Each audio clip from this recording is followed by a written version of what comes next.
Chapter 1: The Fallen Kingdom. Oh, come on. 2 against 1? Really? You cowards can't handle me solo, huh?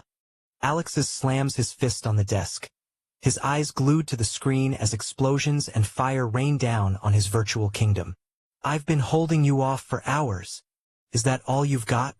Pathetic. Both your kingdoms combined couldn't wipe me out. His chat box is filled with angry messages, rapid-fire insults, and the occasional laughing emoji from his enemies. Enemy 1. Stop crying, bro. This is war. Enemy 2. Your kingdom's toast, noob. Noob? Noob. I've got twice the power of your puny castles, and you know it. You wouldn't dare face me one-on-one, you little rats. He quickly switches between tabs, issuing commands to his troops and fortifying his defenses. His hands are trembling, not from fear, but pure adrenaline. I'm gonna make you regret this team-up. Just wait till I rebuild. Your kingdoms are next. No alliances will save you then. Another notification pops up. One of his strongholds has fallen. Are you kidding me? Fine, take it. You're only making me angrier. And trust me, you don't want that. He cracks open an energy drink and takes a long sip before diving back in, determined to fight until the bitter end. Stupid junk. Just hold on for a little longer, alright? I'm almost there. He's sweating, his fingers flying over the keyboard of an ancient computer. The fan wheezes like an old man out of breath, and the screen flickers with static every few seconds. Come on, you piece of crap. Don't quit on me now. The year is 2050, and computers are a relic of the past, banned after they explode all the time. But in the slums, people like Alex have no choice. They scavenge, repair, and hope their machines don't blow up in their faces. The screen flashes a warning. Overload imminent. Oh, shut up. I just need 5 more minutes. Alarms blare from the computer, and smoke starts to curl from the back. Alex barely notices, too focused on dodging enemy attacks in his game. Yes. Got you, you bast. The computer lets out a high-pitched whine, and before he can finish his sentence, there's a deafening boom. The explosion rocks his tiny room, and shards of metal and plastic fly everywhere. For a moment, there's nothing but silence. Then the sound of debris settling. Alex's ears ring, and everything goes black. When Alex opens his eyes, a sharp pain shoots through his head, and he groans. Fuck, that junk exploded in my face. He rubs his temples, trying to ease the throbbing. As his vision clears, he freezes. His eyes widen in disbelief as he takes in the room around him. It's grand and ominous, with towering black walls, crimson drapes, and intricate dark carvings along the furniture. What the? The air feels heavy, almost electric. A massive bed, adorned with velvet sheets and surrounded by glowing runes, dominates the center of the room. Wait a second, isn't this? He stands up, still groggy, and stumbles toward an ornate mirror hanging on the wall. When he sees his reflection, his jaw drops. Instead of his own face, he's staring at the sharp, regal features of his game character, the Demon King he'd been playing just minutes ago. His crimson eyes gleam, and a wicked grin spreads across his face. No way, no freaking way. This is my character. Did I get reincarnated? The thought sends a rush of excitement through him. His heart pounds in his chest as he looks down at his hands, flexing his clawed fingers. He touches the elaborate armor that now covers his body. This is insane, but awesome. Instead of panic, a wild grin spreads across his face. Hell yeah, screw my old life. I had nothing there anyway. This is my chance to live like a king. Alex is still marveling at his new body, turning side to side as he admires his reflection. Damn, my 3 hours of tweaking every little detail in the character creation finally paid off. I'm very handsome. Suddenly, the sound of a door creaking open draws his attention. He spins around, his cape swirling dramatically. Standing in the doorway is a tall, humanoid bunny made with silver fur and long ears that twitch slightly. Her uniform is elegant yet practical, and her piercing blue eyes lock onto him. It's Drea, his personal maid from the game. Drea steps forward and bows deeply, her voice soft yet elegant. Your Majesty, you're finally awake. Alex blinks, stunned for a moment, then breaks into a wide grin. Alex? Holy crap. Drea? You're real. She tilts her head slightly, her expression calm but curious. Of course, Your Majesty. Is something amiss? Alex suppresses a laugh, still unable to believe what's happening. No, nothing's wrong. Everything's perfect, actually. Drea straightens up, her face showing a flicker of relief. That's wonderful to hear, Your Majesty. Your kingdom awaits your guidance. All right, Drea, let's get down to business. He straightens his posture, trying to look as kingly as possible. Can you tell me what's been happening these past few days? Drea nods, her ears twitching slightly. Yes, Your Majesty. While we were at war with the two human kingdoms, you suddenly lost consciousness during a crucial moment. Without your leadership, the Five Lords took command of the troops to defend the kingdom. They fought valiantly, but over time, our forces began to waver under the relentless assault. Alex frowns, his hand resting on his chin as he listens intently. Then, at the height of the battle, a mysterious white light engulfed the capital city. Before anyone could understand what was happening, the entire kingdom's capital was teleported to this unknown forest. It's as if the land itself was torn from its place and replanted here. Teleported? An entire city. Drea nods again. Yes, Your Majesty. We are still unsure of the cause or the purpose, but we are safe for now. The forest surrounding us seems vast and uncharted, with no sign of our previous enemies. Chapter 2. The Five Lords. Interesting. So, we're out of immediate danger, but it sounds like we've lost a lot. He pauses, narrowing his eyes.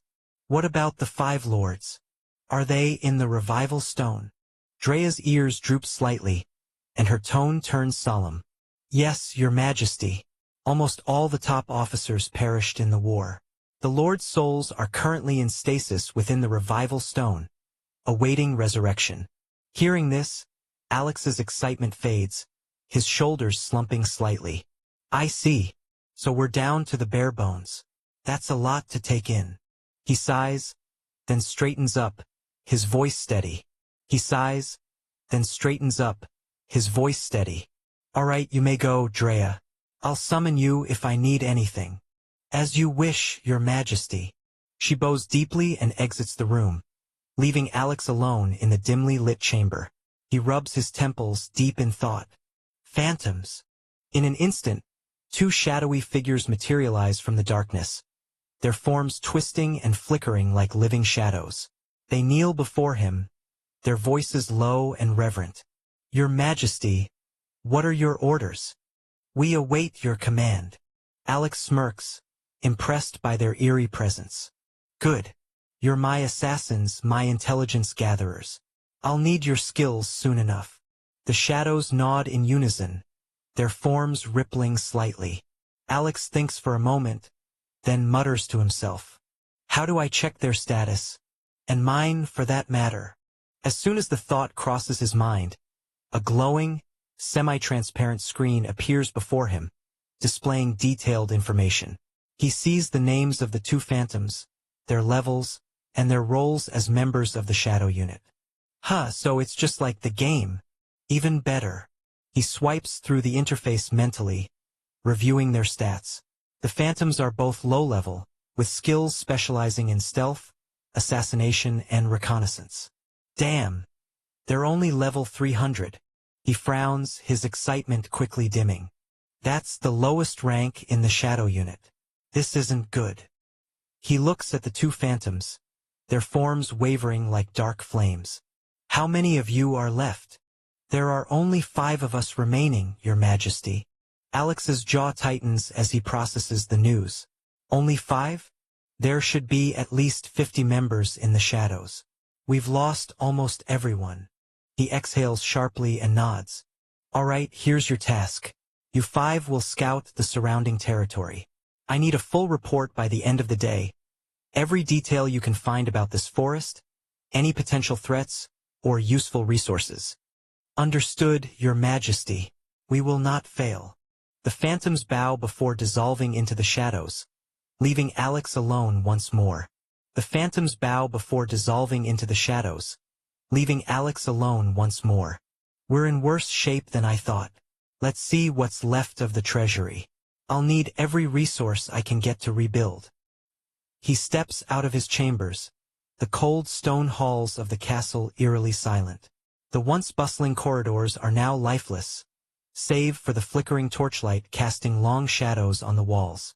As he walks, he spots a stationary royal guard standing at attention. The royal guards were formidable warriors, each at least level 500. Alex, you there? The guard snaps to attention, his armor gleaming faintly under the torchlight. Your Majesty, how many royal guards remain? The guard's voice is steady but heavy. Only 2 of us survived, Your Majesty. Alex's expression darkens as he clenches his fists. He thought, 2. Out of a full battalion, that's about 500. This isn't just a setback. It's a disaster. He waves the guard off. Alex, return to your post. We'll need every bit of strength we have left. Guard. Yes, Your Majesty. He quickens his pace, determined to uncover whatever remnants of power his kingdom still holds. Shortly after, Alex arrives at the treasury. The massive black doors, etched with glowing red runes, slide open automatically with a deep, resonant hum. The sight before him is as he remembers. A long hallway lined with towering statues of monstrous creatures, each one seemingly alive, their eyes as though following his every step. He walks forward, his footsteps echoing in the silent corridor. This treasury is exclusive to me. Not even the 5 lords can set foot in here without my permission. His gaze sweeps over the statues, lingering on the razor-sharp claws and the gleaming fangs. If someone tries to break in, they're dead before they even reach the treasure. He smirks, feeling a sense of pride. He thought, the door alone is nearly indestructible, level 1000 strength required to destroy it. And if someone actually manages to get past, they'll face 10 level 800 guardians. No one's surviving that. He stops in front of a particularly fearsome statue. A chimera with 3 heads, each snarling in a different direction. These guardians, they're my insurance. He runs his fingers along the cold, smooth stone of the statue. I got so lucky when that boss dropped the treasury blueprint. Spent an entire year grinding for the materials. No shortcuts, no real money to buy them. He chuckles bitterly, his voice echoing off the high ceilings. Everyone laughed at me back then, said I'd never finish it. But look at this masterpiece now. As he reaches the end of the hallway, he places his hand on a glowing crystal embedded in the final door. The runes flare brightly, scanning his aura before the heavy door creaks open, revealing the vault inside. The door groans as it swings open, revealing the interior of the treasury. Alex steps inside, his anticipation high, but the sight before him makes him freeze. His eyes widen, and his breath catches. What the hell? His hands tremble, and a wave of rage surges through him. Empty. Where's all the gold coins? He scans the room frantically. A few weapons and pieces of armor remain, their faint auras glowing on their pedestals. But the mounds of gold he painstakingly amassed over years of grinding are nowhere to be found. Damn it! He slams his fist against the wall, the sound echoing in the vast chamber. Without the gold, I can't use the revival stone.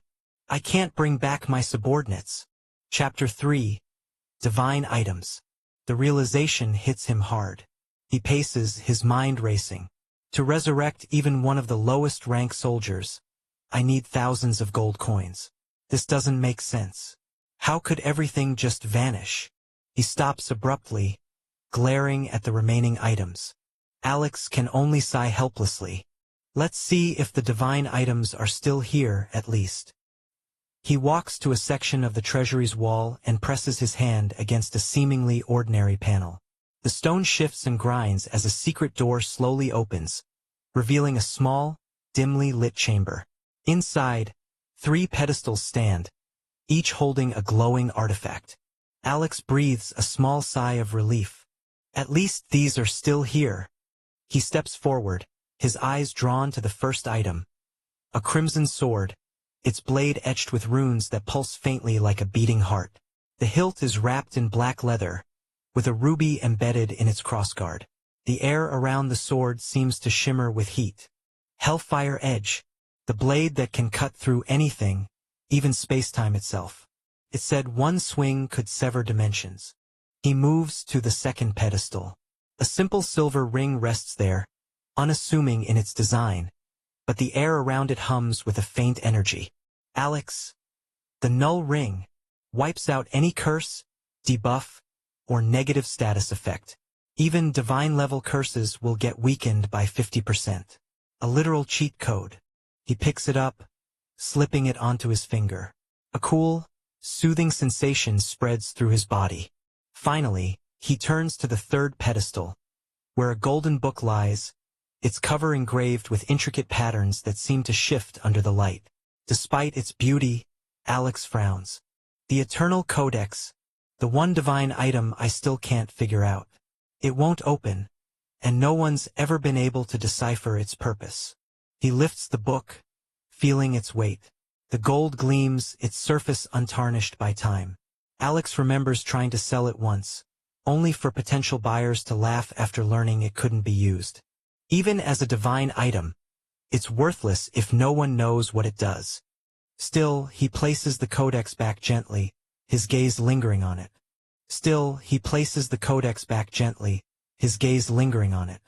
Most top kingdoms have dozens of divine items, and I only have 3. But for a free-to-play player, this is a miracle. He steps back, taking in the sight of the 2 divine items.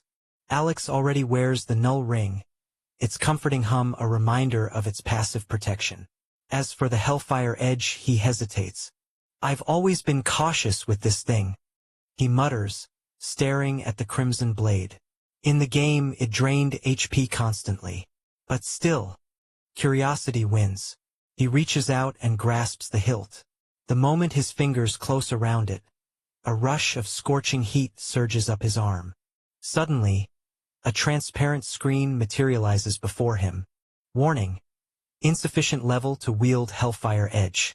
Current penalty: minus 10% HP per second. Death in 10 seconds if usage continues. His eyes widen in alarm. Are you kidding me? His HP bar, now visible in the corner of his vision, plummets rapidly. Without another thought, he slams the blade back onto its pedestal. The draining sensation stops immediately, and his HP stabilizes. He exhales sharply, wiping the sweat from his brow. That was close. Way too close. Damn thing's just as dangerous as I remember. He glares at the sword, his heart still pounding.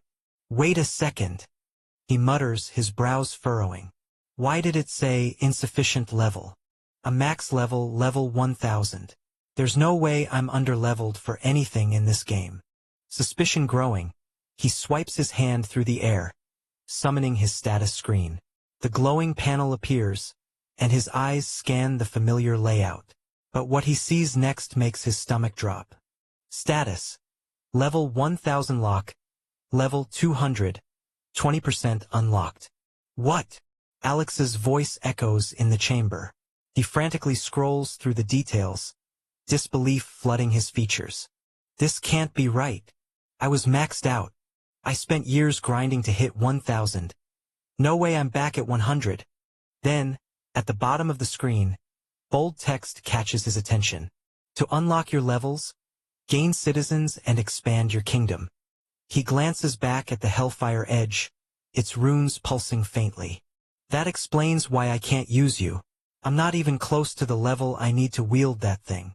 He swipes the status screen away and rubs his temples, trying to calm his racing thoughts. Alright, fine. If that's how it is, then I'll play by the rules. I'll rebuild the kingdom, gather citizens, and unlock my levels, piece by piece. Alex steps out of the treasury, determination hardening his features. The dim corridors of the castle stretch before him, lit only by flickering torches. As he approaches the main gate, he calls out, his voice resonating through the empty halls. "Guards! You're coming with me." The two remaining royal guards appear almost instantly, their heavy footfalls echoing as they march to his side. Their monstrous forms loom in the torchlight, one, a hulking orc clad in black plate armor, his tusks gleaming, and the other, a lithe lizard man with emerald scales, his eyes sharp and vigilant. "Your Majesty," the orc rumbles, bowing slightly. "What are your orders?" "We're going outside. I need to see the state of the capital." The guards exchange brief glances before nodding in unison. "As you command." The trio steps through the castle's grand entrance, the massive iron doors creaking open to reveal the sprawling city beyond. Alex inhales deeply, the familiar yet unsettling scent of the monster kingdom hitting him. A mix of damp stone, faint sulfur, and the earthy musk of creatures. He descends the stairs, his boots clicking against the obsidian steps, and surveys the city. Towering spires made of jagged blackstone pierce the sky, their surfaces etched with glowing crimson runes. Streets of dark cobblestone wind through the city, lined with grotesque statues of ancient beasts. The lanterns flickering along the roads emit an eerie green light, casting long shadows on the cracked walls of buildings. Chapter 4, Goblin Village. But there's no sound, no movement. The once thriving monster capital, filled with the clamor of merchants, the roars of beasts, and the laughter of goblin children, is now a ghost town. Alex sighs, his breath visible in the cold air. As expected, not a single citizen left. He mutters, his tone bitter. A city built for millions, now empty. The lizard man guard hisses softly, his tongue flicking out. "We'll rebuild, Your Majesty. Monsters are resilient." Alex smirks faintly, his gaze sweeping over the desolate streets. Resilient, yes, but scattered. He walks further into the city, his guards flanking him. They pass a massive fountain in the shape of a hydra, its multiple heads spewing streams of water into the cracked basin below. "This kingdom was supposed to be different," Alex says quietly, more to himself than his guards. He thought, "I chose monsters because everyone else picked humans, boring, predictable. I wanted a challenge, and I built this place from nothing." His voice rises, tinged with frustration. "And now it's all gone, wiped out in one war. All that work, gone in an instant." The orc guard speaks, his deep voice steady. "Your Majesty, you're still here. As long as you live, this kingdom can rise again." Alex glances at him, his smirk returning, though faint. "You're right. We're not done yet." He stops in the middle of a grand square, the silence pressing down on them like a weight. Alex stares at the empty square for a long moment, then turns sharply on his heel. Enough wandering. Back to the throne room. The guards silently follow as Alex strides through the deserted streets, his black cloak trailing behind him. The towering gates of the castle creak open as they approach, and soon he's seated on the massive obsidian throne, its jagged edges glinting in the dim torchlight. His fingers tap against the armrest as he waits, his crimson eyes fixed on the shadows dancing across the walls. The sun dips below the horizon, and the room darkens. Just as the last rays of light fade, the air shifts. From the darkness near the throne's base, a figure materializes, silent and fluid, as if stepping out of the void itself. A member of the shadow, clad in tattered black robes, kneels before Alex, their voice a low whisper. "Your Majesty, we've scouted the area around the city." Alex leans forward, his gaze sharp. "Report." The shadow continues, his tone steady despite the weight of his words. "We've found scattered groups of monsters and beasts. None have ventured close to the capital, but they linger in the surrounding regions. And we found no trace of humans." Alex nods, his expression unreadable. "Go on." "There is a goblin village to the northeast, about half a day's journey on foot. We also encountered an unfamiliar monster to the south." "Unfamiliar?" Alex narrows his eyes. "Describe it." The shadow tilts their head slightly, as if recalling the details. "It stood over 10 feet tall, its skin a sickly green, with sharp tusks protruding from its lower jaw. Its body was muscular, but its features were brutish, almost porcine. Alex's eyes flicker with recognition. He waves his hand dismissively. "Nice job. If there's nothing more, you can go." The shadow bows deeply before dissolving back into the darkness. Once alone, Alex leans back in his throne, his mind racing. "That sounds like an orc," he murmurs to himself. "But not the ones from the game. Those were massive, yes, but refined, intelligent, even. This pig-faced brute is something else entirely." He closes his eyes, piecing together the fragments of information. This world, similar but not the same. Even the monsters are changing. Alex opens his eyes, his expression hardening as determination takes root in his chest. "Even if I'm not in the game anymore, or if this is some entirely different world, it doesn't matter. I will conquer this world. It's mine to take, just like before." Alex smirks, then turns and strides back to the throne. He lowers himself into the seat, his sharp gaze fixed ahead, as though already envisioning the kingdom reborn. "But that's enough for today. Tomorrow I'll decide my next move." He leans back, letting the weight of the day settle over him, his mind already planning the steps to reclaim his lost empire. The torches flicker, and the room plunges into silence once more. The next day, Alex sits on his throne, his eyes fixed on the vast empty hall before him. His fingers tap rhythmically against the armrest, and a faint sigh escapes his lips. "If only Luan were here," he murmurs. His voice is soft, almost wistful. "Luan, my best strategist. In the game, the AI was so advanced that I could rely on him to devise flawless plans for conquest. Compared to the strategies of those top kingdoms, Luan's were unmatched." His crimson gaze darkens slightly as memories of their countless victories flood his mind. He straightens, brushing the thought aside, and calls out, "Shadow!" In an instant, the room shifts. From the dim recesses of the chamber, figures materialize, their forms fluid and silent. One by one, the members of the Shadow kneel before him, their black robes billowing like smoke. "I have a task for you." The Shadow nearest him speaks. "Your command, your majesty. I want you to seek out the leader of that goblin village to the northeast. Invite them here." The Shadow remains still, listening intently as Alex continues. "But listen closely. Refrain from using brute force or intimidation. No threats, no fear. Make it clear this is an invitation, not a demand." "Is that clear?" Alex's gaze sweeps over them. "Crystal, your majesty," the lead Shadow replies. "Good," Alex says, leaning back into his throne. "You're dismissed. Carry out the task immediately." Without another word, the shadows dissolve back into the darkness, leaving the room silent once more. Alex watches as they vanish, his mind already working through potential outcomes. He sits in silence, waiting for the results. Chapter 5. Goblins arrived at the city. In the deep forest, the goblin village hums with quiet activity. Small wooden huts are clustered around a central clearing, their makeshift chimneys releasing thin trails of smoke into the canopy above. A group of goblin children plays near a bubbling creek, their laughter mingling with the rustling leaves. Inside the largest hut, the goblin chief stands by a rough-hewn wooden table, his gnarled hands resting on its surface.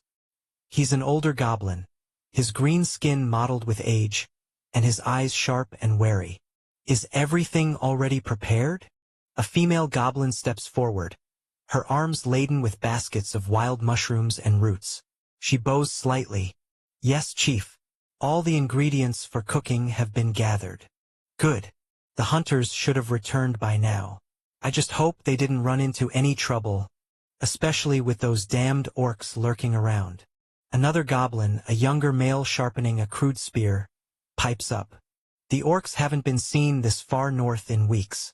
I doubt they'll find our hunters." The chief shakes his head. "Never underestimate those brutes. They're cunning when they need to be.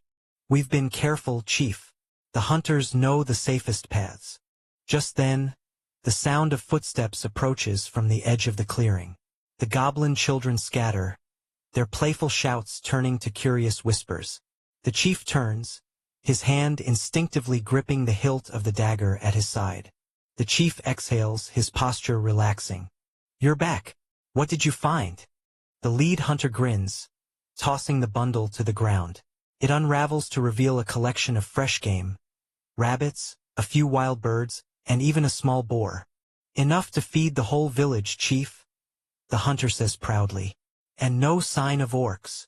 The chief nods. "Well done. Let's get everything prepared. Today we feast." While the goblins prepare for their feast, the shadows deepen at the village entrance. From the dark edge of the forest, cloaked figures emerge, their movements silent and fluid. The villagers pause, their chatter fading to uneasy murmurs. The lead shadow steps forward, his voice calm but firm. "Good day to you, goblins." The hunters immediately tense, their instincts kicking in. Gorak, a burly goblin with a scar across his left cheek and a knife in hand, leaps forward without hesitation, aiming for the shadow leader's throat. But before he gets close, the shadow shifts like smoke, evading Gorak's strike effortlessly. With a flick of his wrist, the hunter crumples to the ground, unconscious. Gasps ripple through the villagers as their strongest hunter, Brak, steps forward, his spear at the ready. What just happened? His eyes dart between the fallen Gorak and the unmoving shadow. The shadow leader raises his hands, palms out. "Calm yourselves. We are not here to harm you. Your comrade is merely unconscious, and he will wake soon." His voice carries an eerie authority. "We come with orders from His Majesty. He invites you to his kingdom." The goblin chief, Gornak. "What nonsense is this? There's no kingdom in these woods. Perhaps you've yet to see it, but it exists. We offer safe passage. His Majesty wishes to speak with you." Gornak glances at Brak, his most trusted hunter. "What do you think?" Brak tightens his grip on his spear. "We don't have much choice. If this one wanted us dead, we'd already be corpses." The chief gives a slow nod. "Very well. But if this is a trick, we won't go down quietly." "Understood. Prepare yourselves. We leave immediately." After half an hour of following the mysterious person through the dense forest, the goblins emerge into a vast clearing. Before them stands a towering wall, its dark stone glistening faintly under the evening light. The structure looms over them, its height seemingly touching the clouds. The goblins freeze in place, their eyes wide in awe and disbelief. Gornak steps forward, his voice filled with astonishment. When did such a huge city get built here? I've lived in these woods my whole life. I've never seen anything like this." Brak said. "We hunted here just last week, Chief. There was nothing but trees. This place, it shouldn't be here." The shadow leader, now standing just ahead of them, speaks without turning. "You just need to keep moving." As they approach a smaller gate set into the wall, the shadows silently fade, leaving the goblins alone. Two armored guards stand at the gate, their massive forms barely moving. Brak's eyes narrow as he studies them.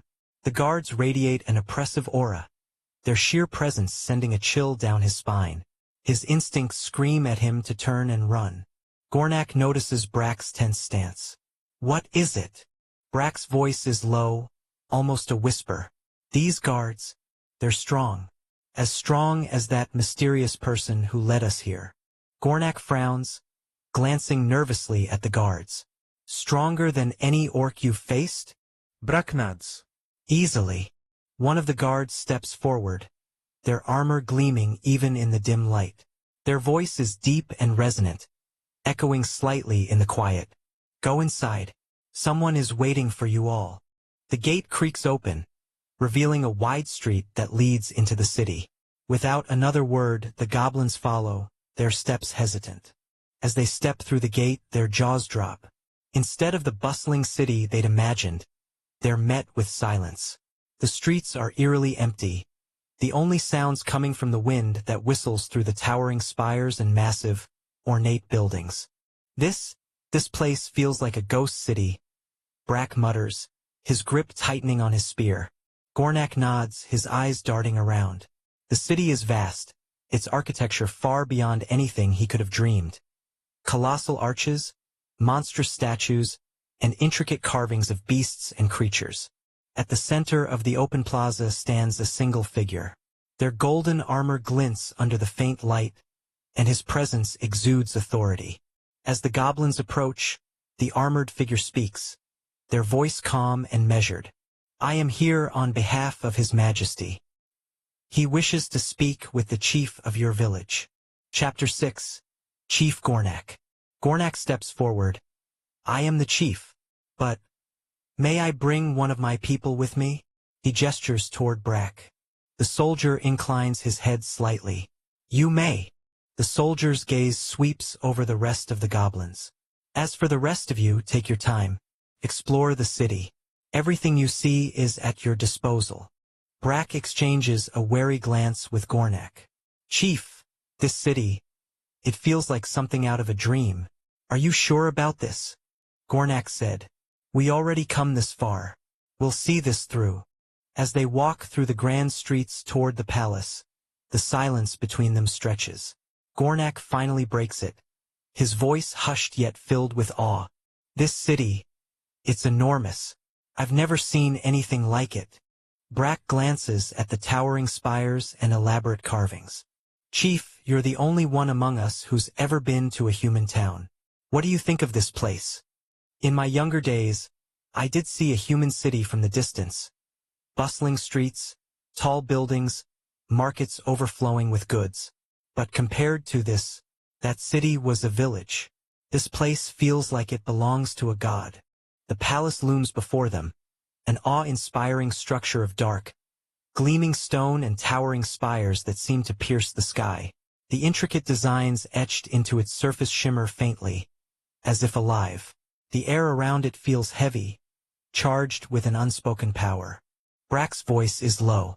In this world, we're nothing but goblins, always scurrying to survive. What kind of king lives in a place like this? Gornak said. We're about to find out. Shortly after, they find themselves standing before a massive door, its surface carved with intricate runes that seem to pulse faintly. The royal guard halts, gesturing for them to proceed alone. The door creaks open, revealing a vast throne room bathed in a soft crimson glow. A powerful aura washes over them, heavy and oppressive. Both goblins instinctively lower their gazes, their legs trembling as they take cautious steps forward. Brack's voice is a whisper. Chief, I can't look up. It feels like my body won't let me. Stay calm, Gornak murmurs, though his own voice wavers. They walk further in, the sound of their footsteps swallowed by the eerie silence. When they reach the center of the room, Gornak gathers his strength and raises his head. His breath catches. Sitting upon a dark throne is a regal figure, a monster unlike any Gornak has ever seen. Crimson armor adorned with jagged edges covers his tall frame, and his pale skin gleams faintly under the dim light. Scales ripple along parts of his body, glinting like precious gems. His sharp, crimson eyes lock onto Gornak, and a chilling smile spreads across his face. You finally arrived, the figure says, his voice smooth yet carrying a weight that demands submission. Gornak immediately nudges Brack, who hesitates before dropping to one knee beside him. Your Majesty, Gornak says, his tone reverent but cautious. May I ask why you have summoned us lowly goblins to your great kingdom? The figure, Alex, leans forward slightly, his eyes narrowing as he studies Gornak. You know how to show courtesy. I'm impressed, he says with a faint smirk. Gornak bows his head lower. I have some knowledge of royalty, Your Majesty, but still I find your invitation unexpected. Alex chuckles softly. Then I will be direct. I want you and your people to join my kingdom. The words hang in the air, leaving both goblins stunned. Brack glances at Gornak, his disbelief clear. Your Majesty, forgive my boldness. But, are you certain? We are but goblins, hunted and scorned by many. Why would a king of your stature want us? Alex leans back on his throne. As you can see, my kingdom is empty. I need citizens. Even if you are goblins, you are welcome here. His tone softens slightly, but the authority in his voice remains. Gornak looks up briefly, his expression filled with a mix of gratitude and confusion. I understand, Your Majesty. Thank you for not discriminating against us goblins. It's rare for anyone to treat us as equals. Alex's lips curve into a smile. Haha, in my kingdom, every monster is equal. Strength, loyalty, and determination are what matter here. So, Gornak, will you join me? Gornak nods slowly. It will be our pleasure, Your Majesty. But, I do have a request. A request? Yes, Your Majesty. My people, we are not used to such a vast city. It would overwhelm us. If possible, I would like for us to remain in our village. We will, however, pledge our loyalty and pay you tribute in gold coins every month, in exchange for your protection. Alex's eyes gleam with interest. Gold coins, you say? Let me see them. Without hesitation, Gornak reaches into a pouch at his side and retrieves a handful of gold coins. He approaches the throne and places them on the ground before Alex, bowing deeply as he does so. Alex picks up one of the coins, turning it over in his hand. His heart races, though his expression remains composed. They're identical to the ones I used in the game. A surge of excitement rushes through him. If this is true, I can use these to revive my subordinates. He hides his excitement behind a calm exterior, setting the coin aside. Interesting. Very well, Gornak. I will allow your village to remain as it is. As for protection, Alex's eyes flick to the darkened corner of the throne room. Come forth, he commands. Gornak's voice trembles as he stares. Sir, are you a hobgoblin? I am, he replies, his voice deep and resonant. My name is Kalak, a humble soldier of His Majesty. Brack instinctively steps back, his hands trembling. Chief, a hobgoblin, they're supposed to be nothing but legends. How can one be here? Alex watches the exchange, his expression unreadable but inwardly satisfied. They're already looking at Kalak like he's a god. This will ensure their unwavering loyalty. Chapter 7, Refuge. Alex decides to gather more information. He leans forward slightly on his throne, addressing Gornak. Tell me, is there a city near my kingdom? Somewhere I could learn more about this world. A city, Your Majesty? No, not nearby. But there is a town called Gilderock, governed by Lord Refuge. It's a small place, but it's important. They trade with the humans, and that's where we get our gold coins when we sell our goods. Alex said. This Lord Refuge, what kind of monster is he? Gornak shrugs. I've only seen him from afar during trade gatherings, so I don't have any idea. He seems fair, though strict. Gilderock is well protected, and the humans seem to respect him. Brack interjects. Chief, do you think it's wise to mention our trade with humans to His Majesty? Alex waves a hand dismissively. Relax. I'm not here to punish or restrict you. Continue trading as you see fit. Thank you, Your Majesty. If it pleases you, I can draw a simple map to show you where Gilderock is located. Do that, Alex says. I'll need it. Gornak quickly sketches a rough map on a piece of parchment provided by Drea. He hands it to the king with a deep bow. Here, Your Majesty. I hope it serves you well. Alex takes the map, studying it for a moment before tucking it away. You've been helpful, Gornak. Now, return to your village and prepare your people. Yes, Your Majesty, Gornak says. He bows deeply once more before turning to leave with Kalak and Brack following closely behind. Once they've exited the throne room, Alex slumps back into his throne, muttering under his breath. Damn, that answers my question. I'm not in the game world anymore. He pauses, letting the realization sink in. Well, this might actually be better. Alex glances at the map again, then looks over to Drea, who stands quietly at his side. Drea, can you get my beast skin armor? Drea nods immediately, Yes, your majesty. Right away.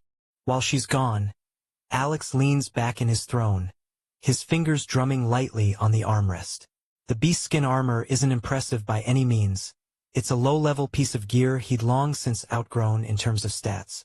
But it had one invaluable feature. It allowed the wearer to blend in perfectly. The enchantment on the armor dulls his imposing presence and slightly alters his appearance, making him look like an ordinary monster. It had been his favorite tool for infiltrating enemy territory and causing chaos in the game. Minutes later, Drea returns, carrying the simple, worn-looking armor in her arms.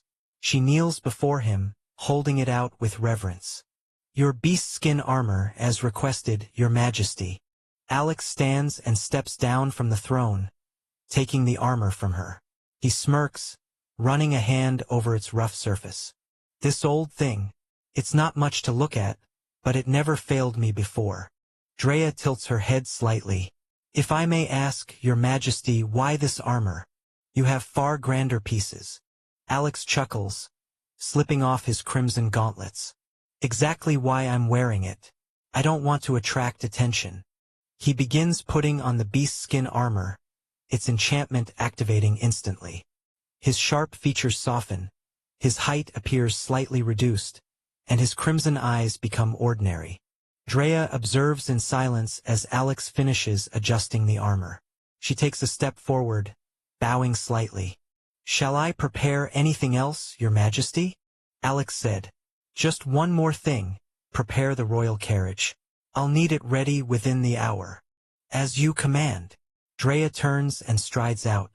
Alex follows shortly after, the soft hum of the beastskin's enchantment making him feel less conspicuous.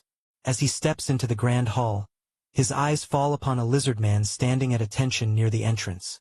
A royal guard clad in dark-scaled armor, his posture disciplined and unwavering.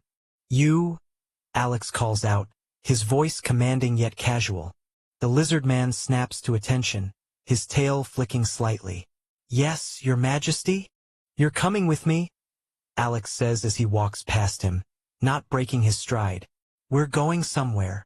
The lizardman's eyes gleam with a mix of surprise and honor. It would be my privilege to accompany you, your majesty. The lizardman is almost overwhelmed with pride. During the kingdom's peak, he was just another soldier guarding the throne room, barely acknowledged by the higher-ups. Now, to be chosen to accompany the king himself, it's more than he ever dreamed. He'd chosen the royal guard to accompany him for a reason.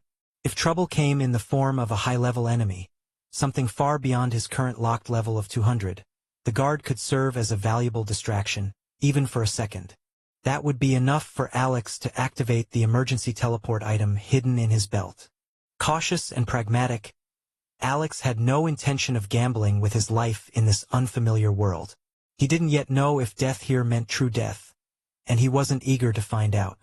They arrive at the palace gates, where Drea awaits beside the sleek, black carriage. The intricate designs carved into its surface reflect the sunlight. The carriage is ready, your majesty. Drea announces, stepping aside to open the door. Alex studies the carriage for a moment, a faint smirk tugging at his lips. The design may seem simple at first glance, but its true power lies beneath. This wasn't just any carriage. It was one of the kingdom's prized artifacts, capable of flight thanks to the rare sky beast bound to its core. As he approaches, Alex nods to the lizard man. You'll take the reins. The lizard man blinks in surprise. Me, your majesty? I've never driven a sky carriage before. You'll learn fast, Alex says, his tone leaving no room for argument. The sky beast knows the way. Just keep your hands steady, and don't crash. Understood, your majesty. He climbs onto the driver's seat, gripping the reins with both hands. The reins are connected to a shimmering orb embedded in the front of the carriage, which hums faintly as he takes control. The orb glows brighter, and with a soft rumble, the carriage lifts gently off the ground. Chapter 8. Adventurer Group. The morning sun bathes the land in a golden hue as the carriage ascends into the clear sky. Alex sits back in the cushioned interior, gazing out of the small window. Within moments, He spots the silhouette of Gilderock on the horizon, its stone walls and clustered rooftops forming a sharp contrast against the forest surrounding it. Alex said, "Stop here. Keep us far from the town."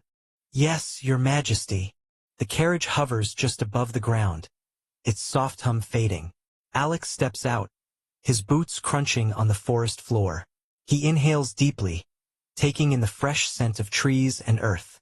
Alex turns to the lizardman guard, his expression sharp but calm. "Remember, don't call me your majesty inside. Just call me Alex." The lizardman's golden eyes widen briefly before he nods. "Why yes, your maj, I mean, Sir Alex."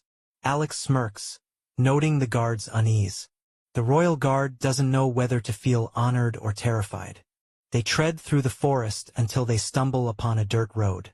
It winds lazily through the trees, leading straight to the town in the distance. "Stay close," Alex instructs as they begin walking along the road.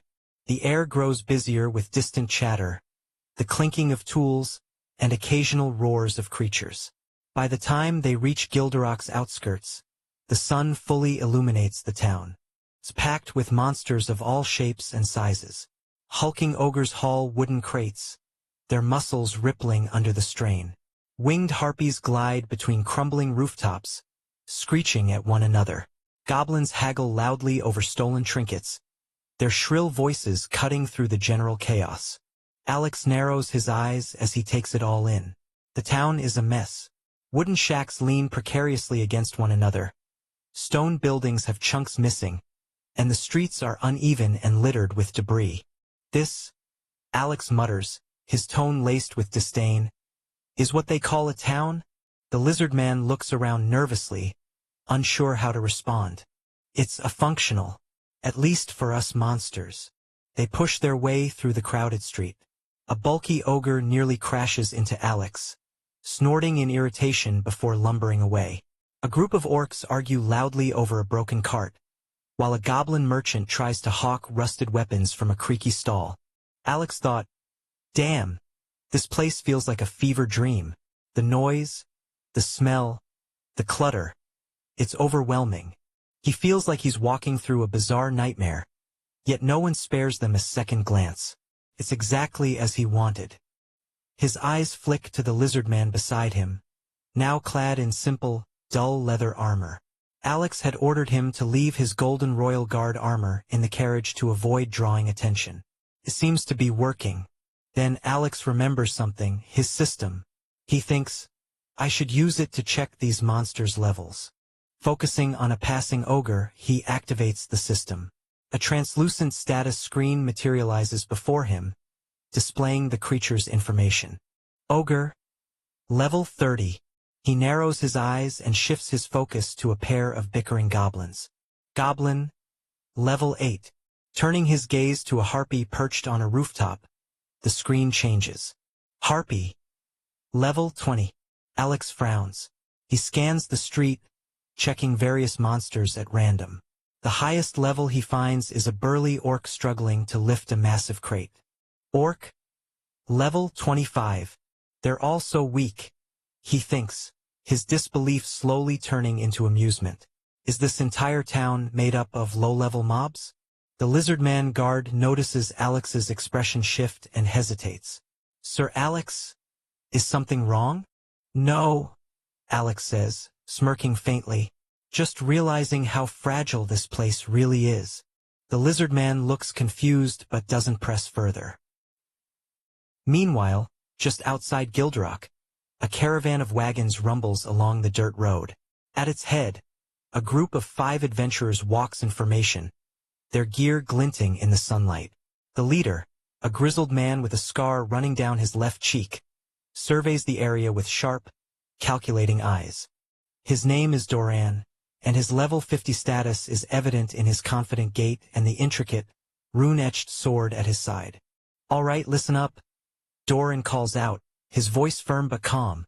"I know we've done this a dozen times already, but that doesn't mean you get to slack off. We're heading into Monster Lord territory, so stay alert." A tall woman with short-cropped red hair, clad in white and gold healer's robes, scoffs. Her name is Lena. Captain, we know the drill, she says, adjusting her staff. It's been years, and nothing bad's ever happened. Doran gives her a sidelong glance, his expression unreadable. Complacency gets people killed. Lena, you should know that. Relax, Captain. Another adventurer, a burly man with twin axes strapped to his back, chimes in. Tarak grins, his teeth flashing under his thick beard. Even if we run into trouble, we're more than capable of handling it. Beside him, a wiry man with a bow slung across his shoulder, Ran, the group's sharpshooter, nods in agreement. He's right. With you at level 50 and us backing you up, nothing out here stands a chance. A younger warrior, Keel, carrying a broad shield, looks over nervously. Still, it is a monster lord's territory. Maybe we should be more careful. His voice is tinged with uncertainty, betraying his relative inexperience. The merchant riding atop one of the wagons pipes up, chuckling. You all worry too much. That monster Refu is not stupid. If he harmed us, the city master would wipe him and his little town off the map. He knows better. Doran sighs, his hand resting lightly on the hilt of his sword. Maybe, but it's not just Refu I'm worried about. We don't know what other creatures roam this area. So, until we're out of Gildrock, everyone keeps their guard up. The group falls into a tense silence, the sound of the wagon wheels creaking and horses snorting filling the air. Shortly after, they finally arrive at the outskirts of Gildrock. The gates creak open, revealing the chaotic streets packed with monsters of every kind. As the caravan rolls in, the bustling crowd begins to part. Chapter 9, Doran. The monsters glare at the humans, their eyes filled with thinly veiled hatred. A hulking ogre growls under his breath, gripping the edge of a crate so tightly that the wood splinters. If not for Refu's orders, these humans wouldn't last a second. A goblin mutters to another, his yellow teeth bared. Yeah, the other sneers. We'd tear them apart. It's no secret that humans and monsters despise one another. Monsters are hunted for their bodies, their hides, claws, and bones turned into weapons, potions, and talismans. In turn, monsters see humans as nothing more than prey, food, or worse. The orcs in particular have a reputation for abducting human women, using them to breed their next generation of warriors. The caravan presses forward, the humans feeling the weight of the monsters' hostile stares. Captain, Lena whispers, her fingers tightening around her staff. Like usual, they're looking at us like we're fresh meat. Doran doesn't turn, his gaze fixed ahead. Let them look. They know better than to try anything. They hate us. Keel mutters, his voice shaking slightly. You can feel it in the air. Tarak chuckles darkly, his hand resting on the hilt of one of his axes. Good. Latching HUS makes it all the sweeter when they remember who's in charge. Enough, Doran says sharply. Focus. We're here to deliver the goods and leave. No unnecessary confrontations. Alex watches the scene from the shadows of a crumbling building, his hood drawn low over his face. He spots the caravan immediately. The humans stand out like beacons among the monstrous crowd. Their formation is tight, their movements precise, and their wary glances give away their unease. Curious, Alex activates his system and examines them one by one. Level 50, Level 30, Level 30, Level 30, Level 28. The strongest is only level 50? He murmurs to himself, his expression indifferent. Moments later, the crowd of monsters begins to part, a low rumble of anticipation spreading through them. A bloated ogre strides forward, his massive bulk shaking the ground with each step. His skin is dark and rough, like hardened leather, and he wears a crude metal breastplate that barely contains his girth.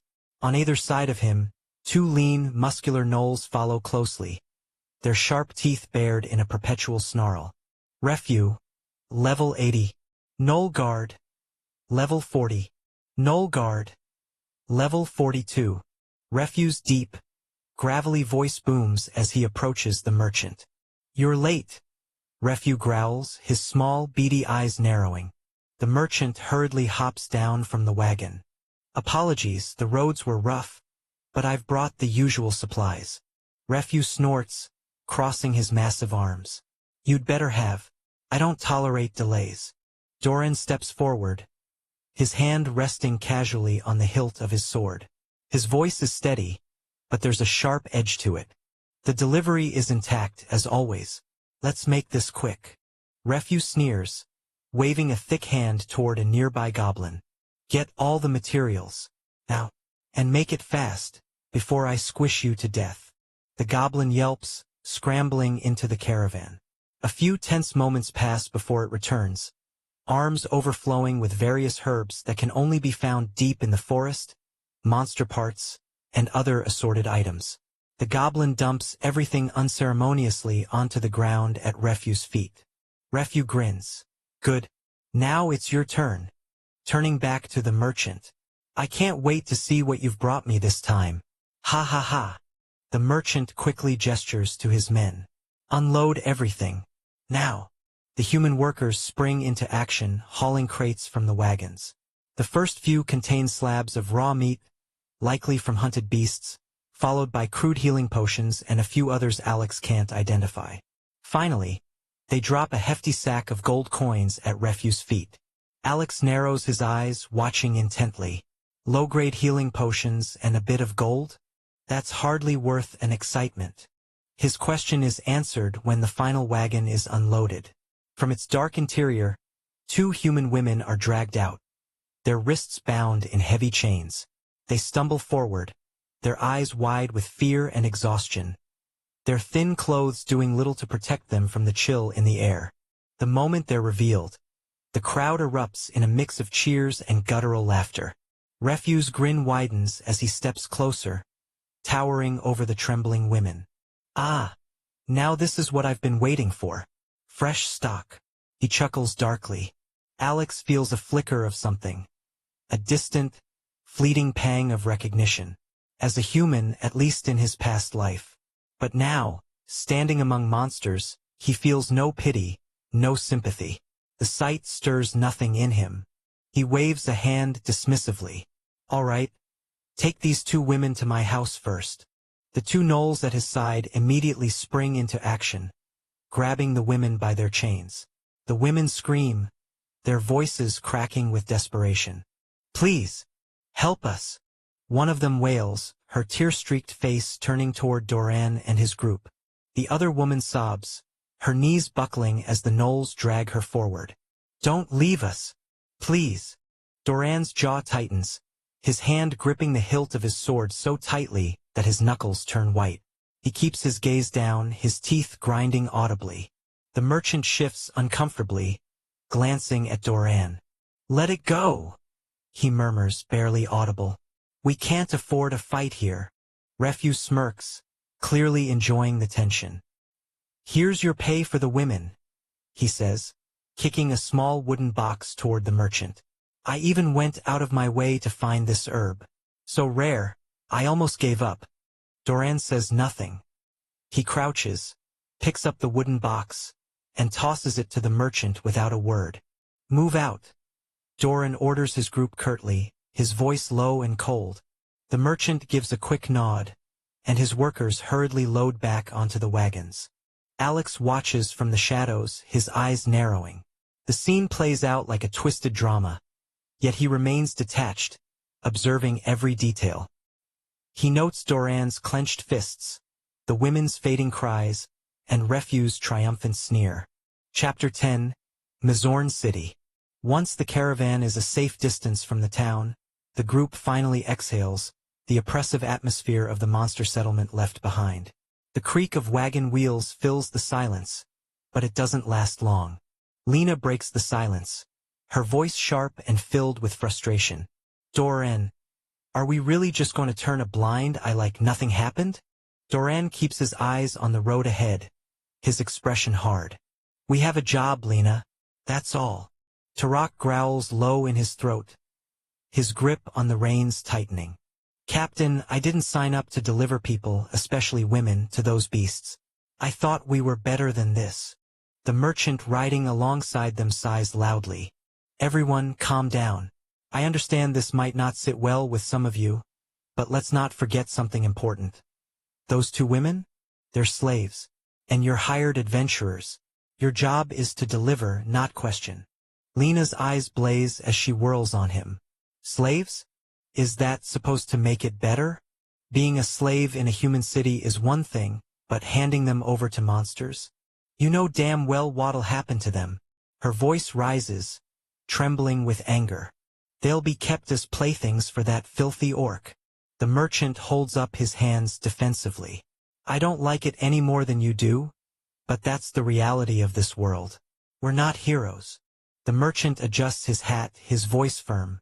And keep in mind, this order came from the city lord, Violin. You know how things work in Mizorn. Lord Violin rules with an iron grip, and his word is law. If he says jump, we ask how high. Lena's anger flares again. Lord Violin? So what? Because some corrupt noble says it's okay, we just go along with it? Do his dirty work without question. The merchant snaps. You don't understand. Mizorn thrives on these deals. The city's entire operation depends on maintaining trade routes like this, goods, information, and yes, even slaves. Defying Lord Violin isn't just reckless. It's suicide. You think he cares about a couple of adventurers? He'd have us all executed without a second thought. Doran finally speaks, his voice cold and steady. Enough. What's done is done. We won't solve anything here. His eyes flick to Lena, then to Rock. Focus on the mission. We're not here to pick fights with the city lords. If you have a problem with the orders, take it up with Violin when we're back in Mizorn. Lena bites her lip, her frustration clear but says nothing more. Turok grumbles under his breath, but the weight of Doran's authority keeps him in check. Back in town, Alex's sharp eyes catch sight of Gornak with Kalak, stands before one of Refue's lackeys, a scrawny goblin with a crooked grin. Gornak holds a bundle of herbs, his thick fingers tightening around it as he thrusts it forward. These herbs, Gornak says, his voice rough, are the same ones I traded last time. I got 5 gold coins for this amount. Why are you only offering 2 now? The goblin snickers, flicking a single coin into the air before catching it and tossing it into Gornak's hands. Old bastard, it's the order of Lord Refue. Prices change. Be thankful I'm giving you anything. Gornak's eyes narrow, his grip tightening on the remaining herbs. 2 coins for this? That barely covers the time it takes to gather them. The goblin shrugs, leaning lazily against the wall. Take it or leave it, old man. Complain to Lord Refue if you've got a problem. See how far that gets you. Alex stands off to the side, silently observing. His arms are crossed, and a faint smirk plays on his lips. He knows his soldiers well. They won't let this insult slide. Kalak, cloaked in a heavy robe to conceal his true form, shifts slightly. Hey, little goblin, Kalak says, his tone almost mocking. You should hand over 5 gold coins now, before I pluck your head from your body. The goblin stiffens, his eyes narrowing. What did you just say, you robed freak? He steps forward, his hand reaching for Kalak's hood. Let's see who you think you are. Before the goblin can finish, his head suddenly detaches from his shoulders, rolling to the ground with a dull thud. Blood spurts from his neck, and his body collapses moments later. The silence is deafening. No one even saw Kalak move. What just happened? One of the onlookers mutters, his voice trembling. A murmuring wave spreads through the gathered monsters, their voices low and filled with fear. No way. A lizard man whispers, his eyes wide. Someone's challenging Lord Refue? It's been years since anyone dared to oppose him. Another monster, a wolfkin, growls nervously. Whoever this robed figure is, he's insane. No one defies Refue and lives to tell about it. The tension thickens as 2 Knoll guards, clad in mismatched armor and wielding crude axes, push through the crowd. Their snarling faces betray their eagerness for bloodshed. Step aside! One Knoll barks, his voice guttural. By order of Lord Refue, anyone who causes trouble dies where they stand. Calic turns his head slightly toward the approaching gnolls, his movements slow and deliberate. Beneath his hood, his glowing eyes glint ominously. The gnolls charge without hesitation, their axes raised. But before they can even get within striking distance, their bodies jerk violently. In an instant, their heads separate from their shoulders, blood spraying in wide arcs. The crowd gasps in shock as the lifeless bodies hit the ground, their weapons clattering uselessly beside them. A heavy silence falls, broken only by the faint rustle of Calic's robe as he adjusts his stance.